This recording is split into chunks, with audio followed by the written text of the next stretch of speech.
Terima kasih Anda masih bersama saya di acara Ki Candy, dan saya akan melanjutkan pertanyaan mengenai pengalaman spiritual aslinya ketika dinyatakan mati suri. Nah, tadi disebutkan oleh paman Anda, Pak Rustam, bahwa Anda mengatakan, Pak, mati itu sakit. Apa yang Anda rasakan waktu itu? Rasa dada sesak, terus sakitnya tuh seperti ditusuk pedang, terus seperti kulit binatang Dikuliti gitu? dikuliti hidup-hidup. Sakit sekali waktu itu Sakit rasanya? sekali. Terus di dada saya terasa sesak. Setelah itu paman saya mengajar saya mengucap kalimat thayyibah, terus mengucap dua kalimat syahadat, asyhadu an la ilaha illallah wa asyhadu anna muhammadar rasulullah.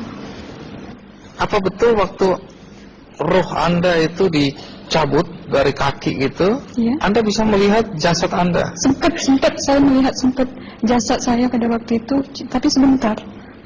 Setelah itu saya dibawa pergi oleh dua orang malaikat ini.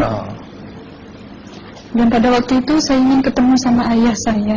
Kebetulan ayah saya sudah meninggal. Dan suatu ayah saya meninggal, dia berusia 55 tahun. Setelah saya ketemu di sana, dia tuh berusia muda. Kok muda? Berusia 17 sampai 20 saya perkira. Anda sempat ngobrol dengan ayah? Sempat. Apa yang Anda sampaikan? Waktu itu ayah nangis. Ayah saya bilang, kenapa kamu kesini nak? Pulanglah, di rumah tidak ada orang. Kasihan lihat ibumu dan adik-adikmu. Tidak ayah, janjiku sama Allah sudah sampai. Dan pada waktu itu ayah saya menangis. Lalu apa yang dia ucapkan? Diam aja dia, tersilang. Kembali ke malaikat tadi, bentuk yang Anda lihat seperti apa malaikat ini? Dia ini laki-laki, tapi mukanya sama semua. Berapa malaikat? Dua. Iya. Fisiknya seperti apa? Seperti berserban, berpakaian ihram, mukanya sama. Wajahnya seperti apa? Wajahnya sulit saya gambarkan. Yang jelas dia ini sama, dua-dua itu sama rupanya. Apakah ada ucapan dari dua sosok yang Anda anggap malaikat itu? Ada.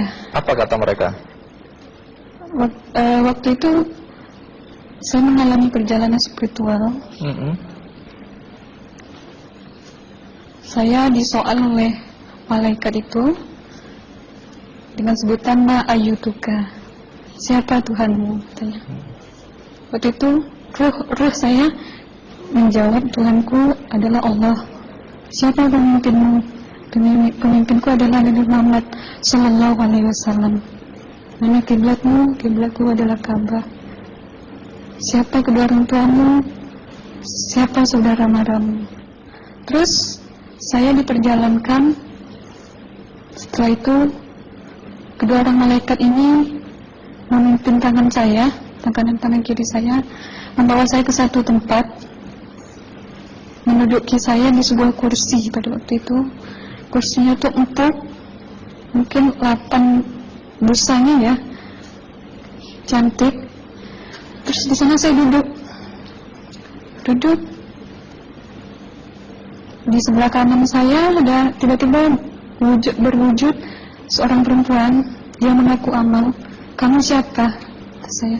Aku adalah amalmu semasa kamu hidup di atas dunia. Dan selama kamu di sini, saya akan menemanimu sampai yaumul akhir, itu katanya. Dan pada waktu itu saya melihat perempuan-perempuan solehah berpakaian muslimah, berkerudung, mencium pipi kanan, pipi kiri. Mungkin salam perkenalan pertama waktu menduduki di situ. Setelah itu saya dihijrahkan lagi, dibawa oleh dua orang malaikat ini lagi, melihat dosa-dosa besar ya. Di sana saya diperlihatkan ada seorang laki-laki memikul besi di bahunya. Saya perkirakan besi itu mungkin beratnya tuh berton kali ya, Berat sekali ya. berat sekali. Terus dia berjalan nggak sampai-sampai ke tujuannya, berlumuran darah nanah, baunya na'udzubillah misalnya. Bajunya tuh sobek-sobek. Waktu itu roh saya disaksikan oleh Amal. Saya tanya kepada Amal, roh tanya sama Amal, wahai Amalku, dosa apakah yang manusia ini lakukan sewaktu ia hidup di atas dunia? Amal menjawab pada waktu itu, sewaktu manusia ini di atas dunia, dia ini adalah menyantet orang, meneluh orang, sehingga dia berjalan nggak sampai yaumul akhir katanya. Yang kedua, saya melihat ada seorang laki-laki saling bunuh-membunuh. Sebentar kayak gitu lagi. Waktu itu, suatu manusia ini hidup di atas dunia, dia adalah seorang pembunuh, hingga dia tidak mau bertanggung jawab terhadap orang yang dibunuhnya. Terus yang ketiga, saya melihat ada seorang laki-laki dihujam kemaluannya pakai besi panas, timah panas itu ya, hingga menembus. Waktu itu roh bilang sama Amal, wahai Amalku, dosa apakah yang manusia ini hidup di atas dunia? Amal waktu itu menjawab, suatu manusia ini hidup di atas dunia, manusia ini adalah seorang perzina. Setelah itu saya melihat ada seorang laki-laki disebati oleh rotan.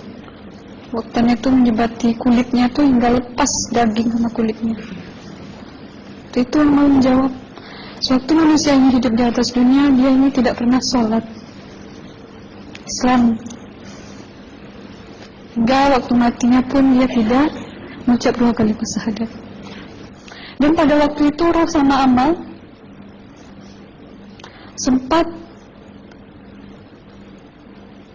menghafiz Quran pada waktu itu dengan harapan supaya orang manusia yang Allah siksakan ini bisa terampuni dosanya.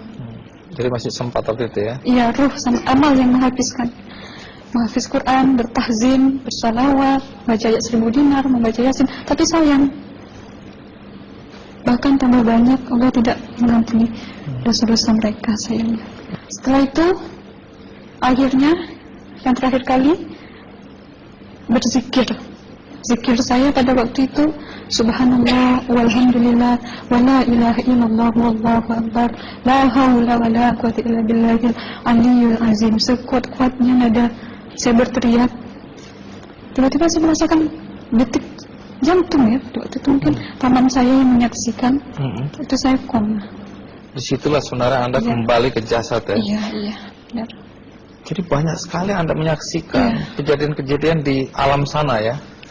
Nah, menarik karena waktu kami menghubungin Mbak Aslina, pada dasarnya Mbak Aslina keberatan menceritakan kembali kisahnya.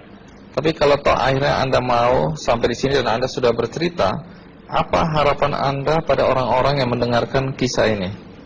Ya, harapan saya pertama, ya lebih banyak mumpung menyambut puasa ya, lebih banyak mendekat diri aja sama Allah, perbanyakkan amalan soleh, perbanyakkan zikir, perbanyakkan sholawat, baca Quran, dan sebagainya. Itu harapan Anda ya? Iya. Baik, terima kasih Mbak Aslina ya, sudah datang dari Bengkalis.